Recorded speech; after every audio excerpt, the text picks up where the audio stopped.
Hey, what's up everybody? Platform Disciple here. It's been a while since I've made a video, partially because I have moved back into school, so I've been a little busy, but there's been a pretty substantial update to Infinity Wars, and I'm going to talk about the things. First of all, I didn't know about this, but apparently now they have these promo offers, which appears to be, in this case, a Flame Dawn bundle, and you have some looks like 24 hours or so to go ahead and buy it if you'd like.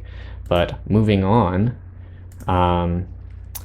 the login reward system has been changed so that every time you log in consecutively, your rewards get better, starting with the normal reward of getting one card, which yesterday it looked like my card that I got for logging in was tradable, which is good. Tradable cards are better than untradeable cards, but after that you also get infinity points, but also Lightmare points, which is very interesting.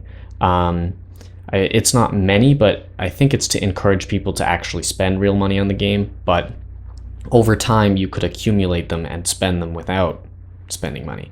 And later you also get a booster, so it's a little less random because you could get a booster in the past, but now these things reward players who log in more often, which is good for a number of reasons. One is it encourages people to play the game more, people who are skeptical about it, but also it means that people who are regularly playing are getting better rewards, which is good. So the other things we have to talk about is there have been a few balance changes to some of the cards in the game. All of the avatars for Descendants of the Dragons receive some tweaks. I have one of them. So the only difference is that it says if Avatar of Daude would die, instead it exhausts, and the new part is and returns to its original statistics. So this means that you can't buff them and expect them to retain the buffs over time. That's not really a big change. I think it sort of makes it a little more intuitive, less ambiguous, but I don't think that these cards are necessarily broken, and if they are, it wasn't because you could buff them, it's because they can't die. So those changes are not as significant. I'm going in order of what I think is least significant to most significant. Next up is Forerunner of Champions. So you might have actually seen this card in one of my recent or more recent videos. It's a very, very good, or it was, I think it still is pretty good, 1-drop for a Angels deck. I can actually pull up the deck so you can see the setup again. Give it a second. So what's really good about this card is with combination with Tempest, a 1-cost champion, you could essentially guarantee that your Forerunner of the Champions would be a 1-cost 6/6 that continues to grow, making it almost definitely the best 1-drop in the game, at least from a stats standpoint alone. 6/6 is better than everything else out there. But now it gets +2/+2, which means two things. One is its growth rate is slower, and also you can only expect it to be a 5/5 earlier on in the game. So that's a pretty big nerf, because a 6/6 beats all other 1-drops, and a 5/5 only beats most of the 1-drops. And also, one of the great things about this card was how it would transition as a early game threat into a late game threat as you played more champions. It still does that, but it's just much worse at it. I do think that this was probably a good change because it was a very, very strong card, and it still, I think, probably is. It's definitely a big nerf to the deck, and the other thing that they changed, another card, is higher calling. So another nerf to the Overseers. Instead of giving +8/+8, it gives +6/+6. But in the case of both of these, Forerunner of the Champions and Higher Calling, both cards were so good before that these nerfs are probably not enough to make them bad cards. Like, I think they are still very good. It's just they're no longer super, super good. I don't know if those changes are, I mean, like, maybe I'm biased because I'm using this deck very often. So I don't think those changes were necessarily needed, but given that this deck was very, very strong and very popular, perhaps it was. The last thing we need to talk about is the most significant change, which is to counting the days. Oh, I see the issue. There we go. Counting the days. It is not a nerf to the card. It is a total revamp of the card. I do think the card is much worse now, but it's not comparable to the old version. So first of all, you can see it costs 3 instead of 5. And now, instead of in 10 turns you win, it's in 5 turns. All your characters get +5/+5. And to put things in perspective, in the case of the old counting the days, you could definitely build a deck purely relying on counting the days as your win condition. Whereas with this newer one, you have to have a bunch of characters to take advantage of the effect, and even if you do take advantage of the effect, that's not necessarily a guaranteed win. So what I'm getting at is that if you were playing a competitive counting the days deck on the ranked ladder, it doesn't work anymore. It just doesn't.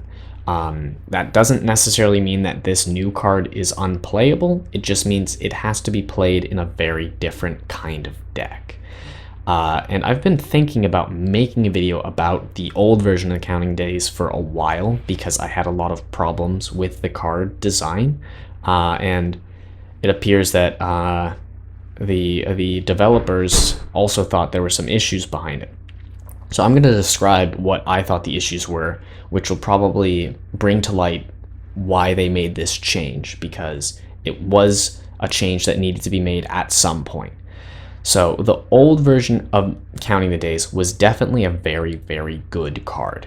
And you could build a deck, and it was one of the top decks. There's no denying it. Some people would have said it's unfair. Some people would say it's broken. And after reflecting on it a lot, because I had been thinking about making this as a standalone video for some time, I decided it's not broken, but it had some other issues. One being that it was meta sculpting. And by that I mean, if your deck was not ready to play against Counting the Days, you would lose that matchup almost like 9 times out of 10 because there wasn't a way to play around it. If your deck just couldn't get through a stall or a defense, then that was that, which had a couple effects. One was it made this Overseers deck that I'm playing very good because having big flying guys to get over defenders was a huge deal. The other effect that it had is that it made it so other slow decks couldn't function at all, because if your deck didn't have in the deck a plan to win by turn 15, which is ordinarily when Counting the Days would go off, if your deck couldn't win before then your deck couldn't beat a Counting the Days deck almost, like I said, 9 times out of 10. And that's a problem because it restricts the creativity that would go into deck building, restricts the kinds of decks you'd see competitively purely because the existence of one card. So it's definitely good that they made the change. And some people might ask, well, what if we just nerfed the card, like made it 15 turns? And what I think is that when it comes to the old version of Counting the Days, there was probably no point that you could nerf it that would make it balanced one way or another, because either it would be utter garbage, like completely unplayable, or it would be very comparable to the way Counting the Days was in the glory days of its existence. Because a lot of those competitive Counting the Days decks could stall for a really, really long time, because one of the things they do is they just wipe out your board over and over. So they could stall nearly indefinitely. So that's a really, really good change. The question is, does this new card have any relevance anywhere whatsoever? Because it's too purity into Descendants of the Dragons, which, as most people probably have recognized, is a very stall-dependent faction. So, I mean, without Counting the Days, I would think most of the Descendants of the Dragons decks rely on either winning through morale or with one of those big avatars like Avatar of Daude or something like that, like a serious end game, late game deck. And the new version of Counting the Days, although it does cater to a deck that stalls for 5 turns at least, the issue is the payout at the end of those 5 turns is proportional to the number of characters you have. And by that I mean, if you have 3 big characters, then you get plus 15 total in stats, which is like definitely not something I'd want to wait 5 turns for. On the other hand, if you have 20 small characters, then the amount of stats you get out of the card is insane. And I just don't know if Descendants of the Dragons really caters to having a lot of guys. I mean, we'll see, because we do have things like Chef and Daude, things that just globally buff your guys and also cater to stalling by giving your guys more defense. Even something like Eagle Eye counts the number of characters you have. So maybe in the future I'll make a video trying to utilize this new version of Counting the Days. Now, this definitely addressed a lot of the problems on Ranked Ladder, but there is still one thing that hasn't been touched in a while, and I can't show it to you. I'll bring up a picture of him, and it's Tibat. I can bring up Spontaneous Combustion, which is a very, very related card for a lot of reasons. This is a card, or both of them are cards that I'm looking to see addressed in some kind of way, because they are extremely dominant. As a matter of fact, one pattern I was seeing is when Counting the Days got really good, a lot of people had built decks to counter Counting the Days. And then a lot of people, realizing this, I think, switched to just straight up Exiles, Descends of the Dragons control with no Counting the Days, just looking to use Recycle and Gather Thoughts, bringing those up real quick.